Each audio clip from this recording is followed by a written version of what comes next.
Hello moon. কি দিলে ভাই, ভালো আছেন? কি আনছেন দেখেন আছি তো? ভালো। তোমার জন্য দেখো কি এনেছি। কি আনছেন একটু দেখান তো। দেখাবো? হ্যাঁ দেখান। এই যে দেখো। কি হলো কি হলো? আরে শোনো, এই যে মাথা দেখো তুমি ভুল পড়ে গেলে কেন? এই যে দুলা ভাই, আপনি যে প্রতিবার হৌরবাড়ি আহেন আর আধা কেজি করে আলু লই আহেন, এর মানে রাখি এই তো বুঝিনি। মানেটা কি সেইটা তুমি জানতে চাও? তা বলছি তোমায়, শোনো। তুমি জানো না তো মুন এই আলুর কত গুণ, তুমি জানো না তো মুন এই আলুর কত গুণ। এই আলু খায় ঝোল হারে আলু খায় রে ভাজা, আলু খায় ঝোল হারে আলু খায় রে ভাজা।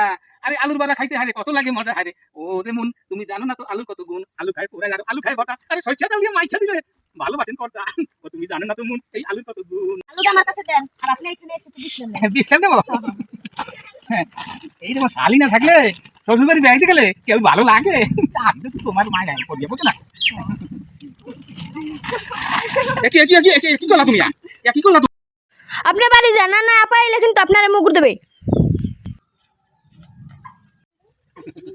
এত বোকা ভাবছো আলু থুয়ে যাবো? আলু কেজি ছিল 20 টাকা, এখন হচ্ছে 25 টাকা, 5 টাকার মূল্য আছে।